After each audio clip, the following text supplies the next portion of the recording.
Gold, trusted gold buyers. మీరు తాకట్టు పెట్టిన బంగారాన్ని విడిపించి ఈ రోజు ఉన్న మార్కెట్ ధరకు కొనబడను. So welcome to iDream news. This is Pavan. So ప్రస్తుతం మనం అయితే గాంధీ భవన్ దగ్గర ఉన్నాము. మనం ఇక్కడ చూడొచ్చు, అప్పుడే కాంగ్రెస్ పార్టీ వాళ్ళ సెలబ్రేషన్స్ అయితే స్టార్ట్ అయిపోయాయి. ధూమ్ ధామ్ గా సెలబ్రేషన్ చేసేసుకున్నారు. మొత్తం బాంబులు కలిసి ఇవన్నీ మీరు క్లియర్ గా చూడొచ్చు. సో లీడర్లు కూడా డాన్స్ చేస్తూ వాళ్ళ ఆనందాన్ని అయితే వ్యక్తం చేయడం జరిగింది. ప్రతి డివిజన్ లో ప్రతి రౌండ్ లో కాంగ్రెస్ నాయకులు, మన కాంగ్రెస్ అభ్యర్థి నవీన్ యాదవ్ గారు ఆధిక్యంలో ముందుకు దూసుకెళ్ళిపోవడము, వీళ్ళు విజయ దిశగా కన్ఫర్మ్ అయిపోయి 45 వీళ్ళ మెజారిటీ మాకు వస్తుందని చెప్పేసి ఆ ధూమ్ ధామ్ గా సెలబ్రేషన్స్ అయితే చేసుకోవడం జరుగుతుంది. ఇక్కడ వీళ్ళు కూడా ఉన్నారు, అడిగి తెలుసుకుందామా. ఆయన నమస్తే. నమస్తే. ఎలా ఉంది మరి గెలుపు? బ్రహ్మాండంగా సంతోషంగా కాంగ్రెస్ పార్టీ ప్రభుత్వ పనితీరుకు నిదర్శనం ఇది. బ్రహ్మాండంగా మెజార్టీ చూపించారు. కాంగ్రెస్ పార్టీ ఫుల్ చేస్తుంది. దీంతో కాంగ్రెస్ పోతారు. భవిష్యత్తు టీఆర్ఎస్ పార్టీ ఉండదు.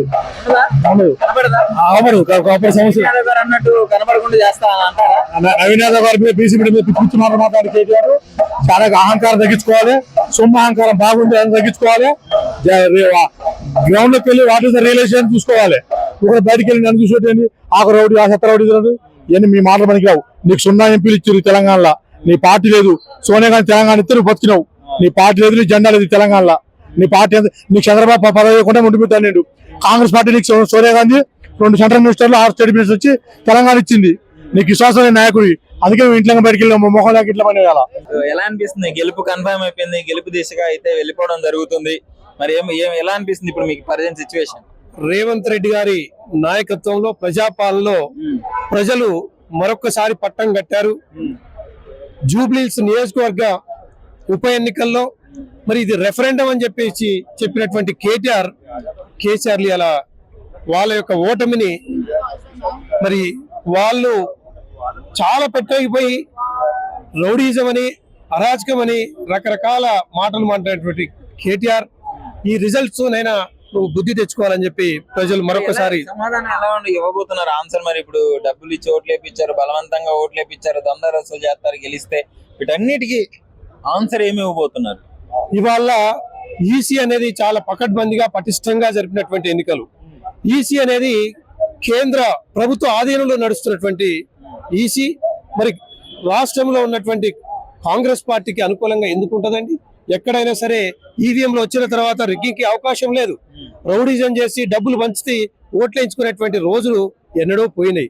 కాబట్టి ఇది కేవలం రేవంత్ రెడ్డి గారి ప్రజాపాలనలో ప్రజలకు మరి ఆ రోజు గతంలో రాజశేఖర రెడ్డి గారు ఉచిత విద్యుత్ ఏ రకంగానైతే ఇచ్చిండో ఇవాళ 200 యూనిట్ల కరెంట్ ఫ్రీ ఇవ్వడం, పేద ప్రజలకు కావాల్సినటువంటి సన్న బియ్యం ఇవ్వడం, రేషన్ కార్డులు ఇవ్వడం, వీటన్నిటి కూడా పేదోడికి కావాల్సినటువంటి సంక్షేమ పథకాలనే ఇవాళ రేవంత్ రెడ్డి గారు మరి జూబ్లీహిల్స్ ప్రజలు మరి అత్యధిక మెజార్టీ ఇచ్చి గెలిపించడానికి ప్రధాన కారణంగా చెప్పుకోవచ్చు.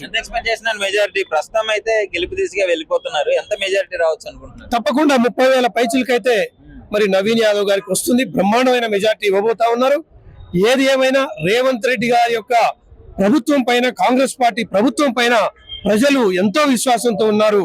ఆ విశ్వాసాన్ని ఈ రోజు మనం ఈ యొక్క అత్యధిక మెజార్టీ ఇచ్చి గెలిపించిన దాంట్లో మనం చాలా దగ్గరగా చూసాం. ఏది ఏమైనా రాబోయేటువంటి స్థానిక సంస్థల ఎన్నికల్లో కూడా ఇదే విధంగా విజయ దుందుభి మోగించడానికి మరి ప్రజల యొక్క మద్దతు తెలియజేయడానికి వాళ్ళంతా సంసిద్ధులై ఉన్నారు. కాబట్టి ఏది ఏమైనా రేవంత్ రెడ్డి గారి యొక్క ఆలోచన విధానం, కాంగ్రెస్ పార్టీ అందిస్తున్నటువంటి సంక్షేమ అభివృద్ధి పథకాలు భవిష్యత్తులో కూడా మరి రాబోయే ఎన్నికల్లో పునరావృతం అవుతాయని చెప్పడానికి ఒక నిదర్శనం. ఈ రోజు రేవంత్ రెడ్డి గారి కాంగ్రెస్ ప్రభుత్వము సంక్షేమ పథకాలతో ముందుకు పోతుంది. 10 ఏళ్లలో రేషన్ కార్డులు కాంగ్రెస్ ప్రభుత్వం కేవలం సంవత్సరంలో ఇచ్చింది. మీరు చూసుకునే సన్న బియ్యం గానీ, ఫ్రీ బస్సు గానీ, ఉచిత కరెంటు గానీ, ఇవన్నీ కాంగ్రెస్ ప్రభుత్వము పేద ప్రజల యొక్క సంక్షేమానికి చేస్తున్న పథకాలు. So already almost Congress party win అయిపోయింది. ఇక్కడ సెలబ్రేషన్స్ కూడా స్టార్ట్ అయిపోయినాయి. సో మేడం ఎలా అనిపిస్తుంది? చాలా సంతోషంగా ఉంది. మేము ఆల్రెడీ ఎక్స్పెక్ట్ చేసింది మెజారిటీ ఎంత వస్తుంది అనేది డిఫరెంట్. మా సత్తా ఉందా లేదా, మా క్యాండిడేట్ కి సత్తా ఉందా లేదా, కాంగ్రెస్ పార్టీ పైన నమ్మకం ఉందా లేదా, అభివృద్ధి సంక్షేమానికి ఓటు వేసిందా లేదా అనేది ఈ ఎలక్షన్ లో తీర్పు ఇవ్వబోతున్నారు. కాబట్టి ప్రతి మెజారిటీలో, ప్రతి రౌండ్ లో ఈ రోజు చూసినట్లయితే నవీన్ యాదవ్ ముందంజలో ఉన్నారు. నవీన్ యాదవ్ యువకుడు, ప్రజానాయకుడు, ఖచ్చితంగా అందరి గుండెల్లో ఆశా జ్యోతి ఈ రోజు అక్కడి నుంచి గెలుపొంది ప్రతి ఒక్కరికి అందుబాటులో ఉండే నాయకుడిని ఎంచుకుంటున్నారు కాబట్టి మాకు కూడా చాలా గర్వంగా ఉంది. కాంగ్రెస్ పార్టీ చూసే టికెట్ ఇచ్చింది, చాలా మంచి నాయకుడు, ప్రజల్లో మంచి పేరు ఉంది అని చెప్పి కూడా మాకు తెలుసు. ఇప్పుడు వరకు చేసింది ఒక ఎత్తు, ఇప్పుడు చేసేది ఒక ఎత్తు. గవర్నమెంట్ రూలింగ్ లో ఉంది కాబట్టి ప్రతి ఒక్కరికి అన్ని సంక్షేమ పథకాలు చేరే విధంగా నవీన్ చూస్తాడని చెప్పి నేను ఆశపడుతున్నాను. పోలింగ్ టైంలో కూడా మాగంటి సునీత గారు వీళ్ళందరూ క్లెయిమ్ ఏంటంటే డబ్బులు ఇచ్చి చేస్తున్నారు, బలవంతంగా ఓట్లు వేపిస్తున్నారు అని చెప్పేసి పోలింగ్ టైంలో కూడా ఇష్యూస్ జరిగినాయి. సో ఆ తర్వాత దీన్ని ఎలా చూస్తారు మరి? దీన్ని కూడా వాళ్ళు ఎవరు బలవంతం చేయాల్సిన అవసరం లేదు.